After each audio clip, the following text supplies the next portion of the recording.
Good morning, student. Let us start one more session of our mathematics. Earlier we were naming the session as a 1, 2, 3 up to 10. Now, since we are starting a new chapter, chapter 1, we'll name it as a session number 1. So, remember, now onwards for a new chapter, we will call it as a session number 1. Today, we are going to start one very important chapter. It's a chapter 1, relation and function. Lot of theories are involved in this particular chapter, so you have to be very careful. This chapter is slightly boring type also, so you will have to practice. Weightage of this chapter is also too much, and you are listening about this chapter in a previous classes also. This chapter was there, so you will have to be very careful with the some topics of this particular chapter. Today it's an introduction day, so today we are going to do some easy topics, but next time we will be picking up some hard topics. Now, before starting this chapter, we have completed chapter number 4, determinants. Prepare that chapter for a coming test. We will be very soon going to have a test on a chapter number 4, determinant. Already date is finalized. If there is any doubt still, if you have any problem in any question, you can tell me, then I will explain that question. First of all, you prepare all the questions which I told you, and easy questions, and prepare for a test well. Any doubt, I am ready to solve your doubts. Now, today, theoretical chapter we are going to start, relation and function. The whole chapter is divided into two parts. So, today our concentration will be on relation, the word relation. In our day-to-day life, we are using this word relation, but here we are going to understand relation in the context of mathematics. Now, first of all, if you remember in 11th class, we had one topic called Cartesian product. Come on, first of all, let us recall our memory. It's an introductory part. It's an article 1.1. What is Cartesian product? If A and B are two non-empty set, then if there is any set which is denoted by A cross B, which consists of all the order pair small a b, which belongs to A cross B, where first element belong to first set, second elements belong to second set, then it is called Cartesian product. So, you will surprise that why I started Cartesian product. Our chapter is not a Cartesian products chapter, but remember, relation can be defined with the help of Cartesian product. How it is given in your book? Relation is nothing but it's a subset of Cartesian product. It is given in that way. Relation is subset of a Cartesian product. Now, if anybody is asking you to define relation, in your textbook, relation is denoted by capital letter R. So, relation is a rule. Relation is that particular rule by which elements of a first set is associated with. There is a association between the elements of a first set with the element of a second set. Then that association is called as a relation. It was there in the 11th class also. So, today it's like a partially revision type. So, Cartesian product is nothing but it's a cross B consists of all the order pairs A, B, and relation is subset of A cross B. Now, one example from our day-to-day life.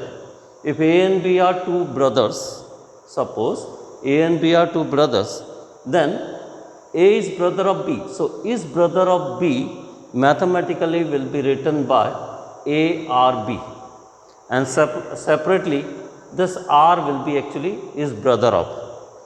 A is less than B. So, here less than mathematically gives a relation between elements A and B. So, minimum two elements are involved to relate each other. Minimum two elements are required. So, first of all, this is very casual example from our day-to-day life.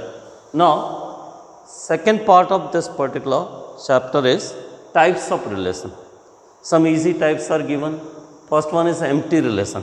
If there is a relation between a set A such that no element of A is related, or relation R is in a set A is called empty relation, no element of A is associated with the elements of A. If elements of A is not associated with the any element of A, then it is called empty relation. Many times it is shown by null set also. So there is nothing new, we know about this. Universal relation, word itself tells you the meaning. If every element of set A is related with the element of set A, it is denoted by A cross A. R is equal to A cross A. Then it is called as a universal relation. But one very important line is given just below in a textbook. Sometimes this universal relation is also called as a trivial relation. Now we are going to see some more type of a relation. Let us see. After doing two easy types of a relation, now we are going to enter in a one or two important types of a relation. So first types of relation was empty relation. So it was very easy. Then second one was your universal relation, or otherwise another name is given as a trivial relation. So these two are easy. Now actual chapter starts from here onwards. Third one is relation R is said to be reflexive or symmetric or transitive. It's the third one, depending upon their properties, which we are going to see one by one. So now we are entering into the one important part of this chapter. Many times question comes on this particular topic. So first of all, a relation R in a set A is called reflexive. The word itself tells you the meaning. If we got any elements A such that that element is related with itself, element is related with itself, then it's called reflexive relation. For example, every number is divided by itself. 2D is divided by 2. So we say that okay, it follows a reflexive relation.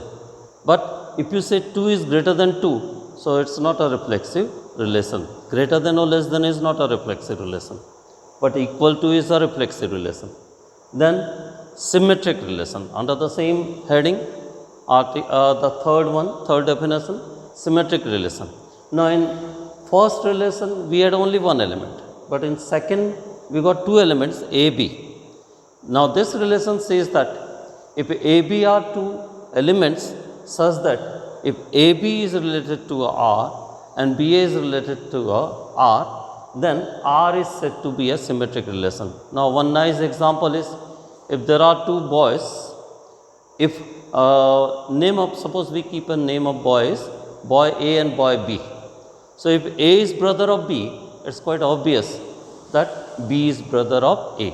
But if one of the that person is girl, then this relation is not going to hold. You can't say that A is brother of B. Suppose B is girl, then you can't say that B is brother of A. Then it will be a sister. So then it will not be a symmetric relation. So symmetric relation means if A is related with B, implies B is related with A, then it is called symmetric relation. For example, A is equal to B, quite obvious, B is equal to A. So this type of relation is called symmetric relation.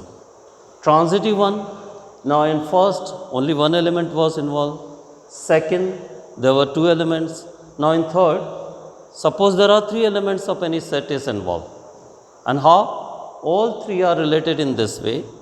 AB belongs to R, that relation which we are going to describe.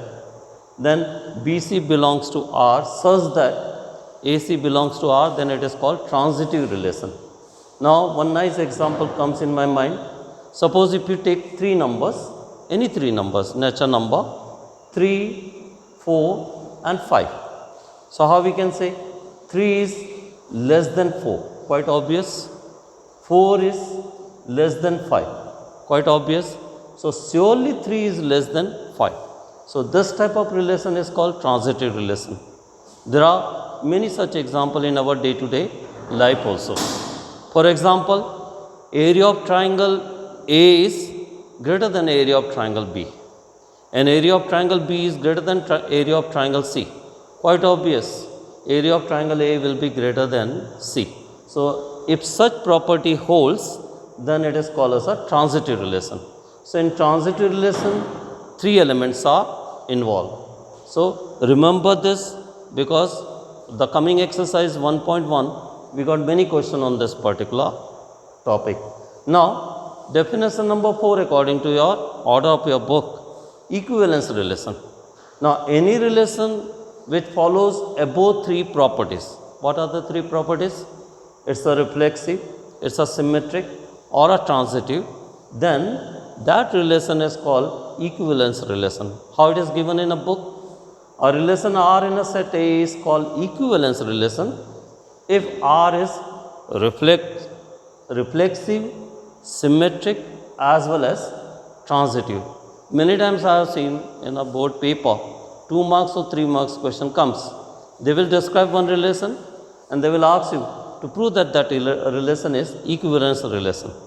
Now in our book we don't have a anti-symmetric relation, but in many books you will find anti-symmetric relation.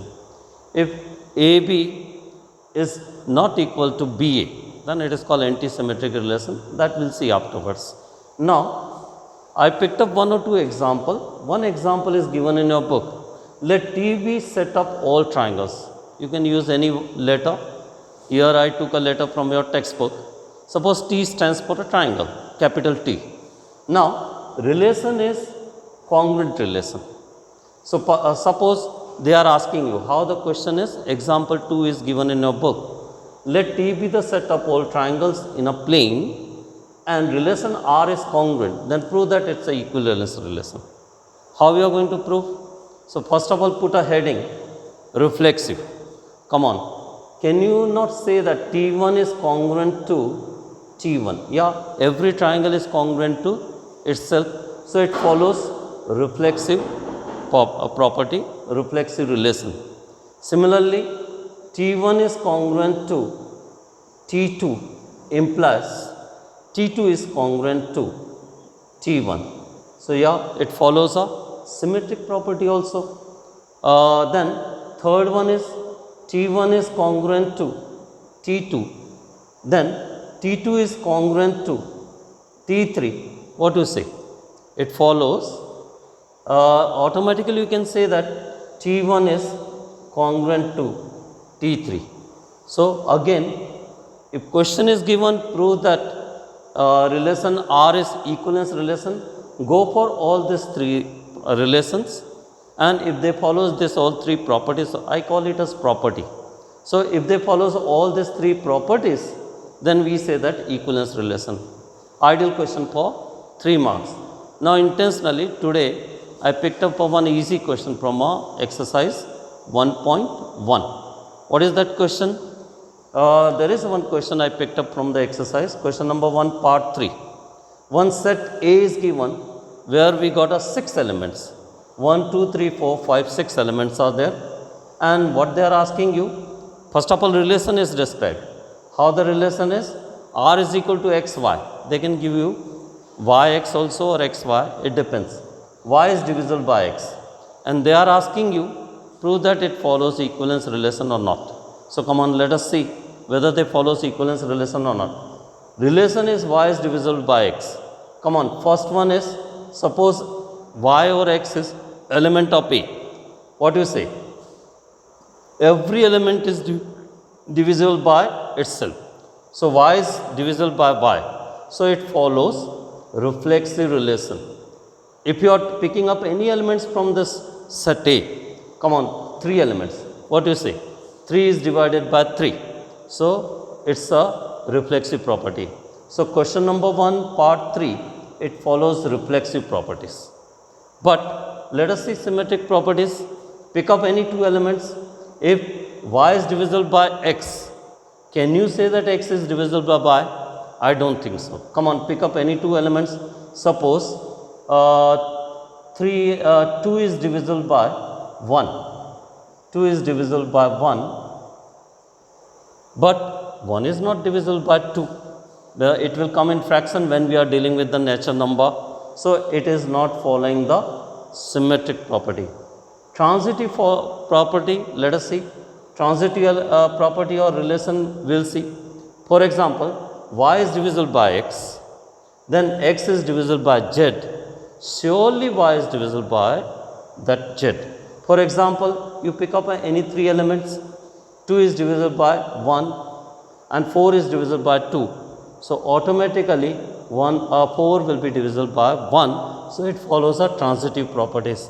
So, come on, exercise 1.1, question number 1 was, third part was, prove that given relation is equivalence relation or not. Ideal question for 2 to 3 marks. They are not going to give you this much easy question. This is just a beginning of the chapter. But try to remember, if a relation is described and they are asking you to prove that it's an equivalence relation, go for all these 3 properties one by one and then see whether it follows reflexive properties, whether it follows symmetric properties, whether it follows transitive property. If they are following all these 3 properties, then you write below it's an equivalence relation. In present case, reflexive property holds. Symmetric property is not going to be held by this particular relation. Transitive property also holds. So, what you are going to write in an answer? That this relation is not equal. So, transitive property holds, reflexive property holds, but symmetric property does not hold. So, again I am repeating that sentence, that this relation described, that is y is divisible by x, does not follows equivalence relation. One more easy question I am picking it up from the same exercise, question number 5. It is our day to day example. R is equal to xy, where x is wife of y. What is that relation? Is wife of. There are 2 persons, x is wife of y. Come on, let us see whether it is reflexive or not. First of all, x is wife of x, not possible. All are not a wife of itself. So, reflexive property does not hold. Symmetric, x is wife of y, does not mean that y is a wife of x. So, symmetric property also does not hold. Transitive property, x is wife of y is wife of z, does not mean that x is wife of z. So, transitive also does not hold. It means that it is not following the equivalence relation, since it is not holding all these properties. So, when in such a situation, if any property does not hold or all the 3 property does not hold, then it is not a equivalence relation. If all 3 properties are going to be whole, then only. So, I told you 3 examples. Now, in next session, we are going to see some harder question on this particular article. For today, it's this much. Thank you.